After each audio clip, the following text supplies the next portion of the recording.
बिस्मिल्लाहिर्रहमानिर्रहीम। Welcome back. आज का हमारा टॉपिक है माइटोकॉन्ड्रिया। ये आपके सामने मैंने एक इमेज ड्रॉ की है, दैट इज माइटोकॉन्ड्रिया। माइटोकॉन्ड्रिया की डिटेल अब हम पढ़ लेते हैं। माइटोकॉन्ड्रिया जो सबसे पहली कंफ्यूजन दूर कर लें, मैंने ये लिखा है माइटोकॉन्ड्रियन। जो माइटोकॉन्ड्रिया है ना, वो इसकी प्लूरल है। सिंगुलर जब भी हम यूज करेंगे तो वो होगा माइटोकॉन्ड्रियो। ठीक है। Mitochondria are double membrane bounded structures. इनकी डबल मेम्ब्रेन बाउंडेड स्ट्रक्चर होती है जो कि ये सिर्फ यूकैरियोट्स में पाए जाते हैं।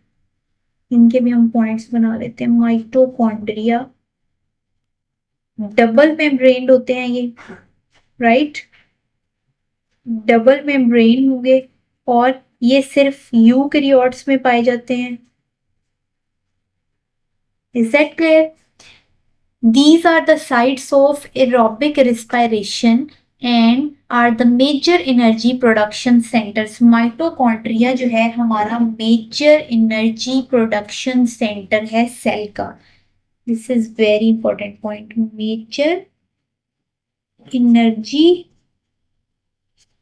प्रोडक्शन सेंटर है हमारा सेल का माइटोकॉन्ड्रिया। ये हमारे पास एरोबिक रिस्पायरेशन की साइट है। द आउटर मेम्ब्रेन, अब इसके स्ट्रक्चर को थोड़ा सा पढ़ लेते हैं। स्ट्रक्चर की मैंने आपके सामने एक इमेज ड्रॉ की है। इसकी outer membrane of a mitochondrion is smooth. ये स्मूथ है, ठीक है। ये वाली इसकी हमारे पास आउटर मेम्ब्रेन कौन सी है यहाँ पर? दिस वन इज,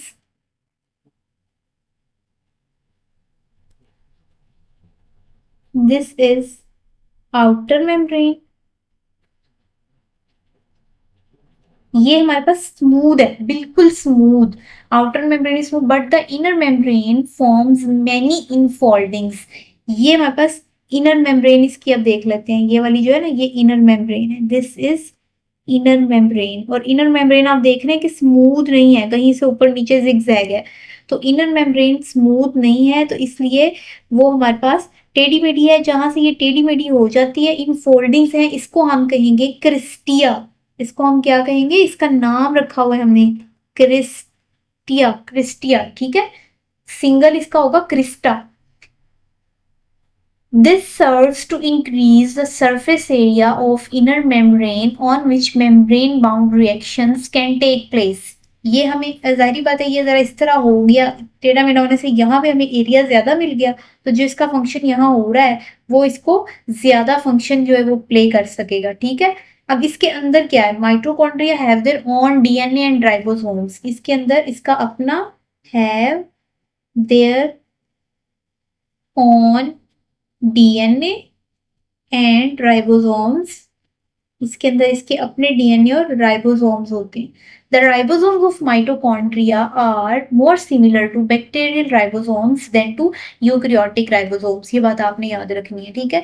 ये अब जो राइबोसोम्स के अंदर ये फ्लूइड्स आपको नजर आ रहा है, इसको हम कहते हैं matrix. Is it clear? Mitochondria double membraned होते हैं, यानी जब आप बुक में देखेंगे ना, आपको इस तरह इसका स्ट्रक्चर नजर आएगा, ड्रॉ हुआ हुआ ऐसे। अभी मैंने खुद ड्रॉ किया ना, इसलिए उसके वो स्ट्रक्चर आपको फील नहीं हो रहा। इस तरह है इसका स्ट्रक्चर ना बेसिकली। ये यहाँ से थोड़ा सा सेट कर लेते हैं, यहाँ से ऐसे, इस तरह है इसका स्ट्रक्चर। तो ये डबल मेम्ब्रेन आप हो गया ना, यहाँ से आप देख रहे हैं कि ये डबल मेम्ब्रेन है। डबल मेम्ब्रेन है, इसकी इसको ज्यादा स्ट्रेंथ प्रोवाइड करता है। ये देखिए ऐसे होगा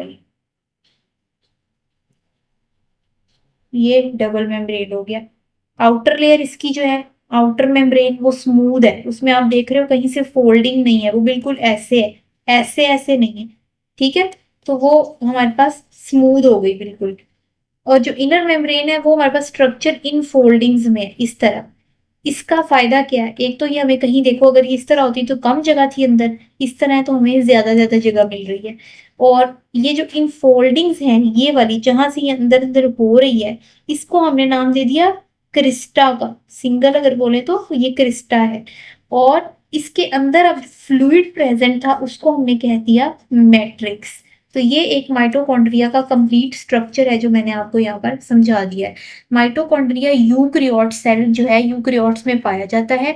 इसका काम क्या है? Energy production. सबसे मेन काम ही फिर माइटोकॉन्ड्रिया का हो गया, जिसने एनर्जी प्रोड्यूस करनी है। जब तक सेल को एनर्जी नहीं मिलेगी वो अपना काम नहीं कर सकेगा। तो mitochondria is the powerhouse of cell. ये बात आप बहुत देर से सुनते आ रहे हैं कि ये हमारा पावर हाउस है ऑफ सेल। देखें, एक छोटी सी एग्जांपल देती हूँ मैं आपको। आपने एक एलसीडी खरीदी घर के लिए, आपने वो लगा दी एलसीडी। अब उसको आपने ऑपरेट किससे करना है? रिमोट से। रिमोट नहीं होगा तो आप उसको नहीं चला सकेंगे, और उस रिमोट में भी डलेंगे सेल। तो बेसिकली उस एलसीडी का पावर हाउस हुआ वो वाला रिमोट, लेकिन उस रिमोट का पावर हाउस है आगे वो वाले सेल। तो अगर वो सेल नहीं चलेंगे, वो रिमोट नहीं चलेगा, तो फिर वो हम एलसीडी को ऑपरेट नहीं कर सकते। सेम इसी तरह माइटोकॉन्ड्रिया, ये पावर हाउस है, ये एनर्जी प्रोड्यूस करता है, ये रेस्पायरेशन करवाता है, साइट ऑफ एरोबिक रेस्पायरेशन। और एक और एग्जांपल ले लेते हैं। आपने एक टॉय ले लिया, एक गाड़ी टॉय जो होती है वो सेल पे चलती है। जब तक आप उसमें सेल नहीं डालेंगे तो वो मूव नहीं कर सकेगी। तो सेल उसका एक्चुअली, जो सेल डलते हैं उसमें, वो उसका माइटोकॉन्ड्रिया, वो उसका पावर हाउस ऑफ सेल है, मेजर एनर्जी प्रोडक्शन सेंटर है। सेल, अब जो हमारी सेल के अंदर जो माइटोकॉन्ड्रिया है उसका अपना डीएनए भी प्रेजेंट है। उसके अंदर डीएनए भी है, उसके अंदर अपने राइबोसोम्स भी हैं। हमें पता है कि ये जो डीएनए जो है ये माइटोकॉन्ड्रिया के अंदर प्रेजेंट है।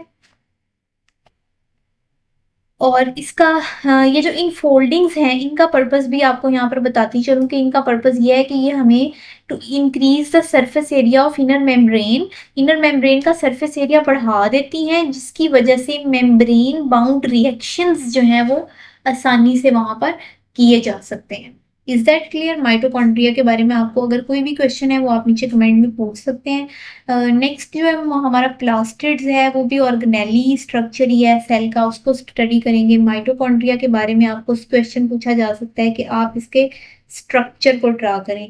ये आपके सामने माइटोकॉन्ड्रिया का स्ट्रक्चर ड्रा मैंने कर दिया है, इसको आपने माइंड में रखना है। आउटर लेयर स्मूथ है, डबल लेयर्ड है, इसलिए ये डबल लेयर बनाई है मैंने। ये देखें ऐसे। Is that clear?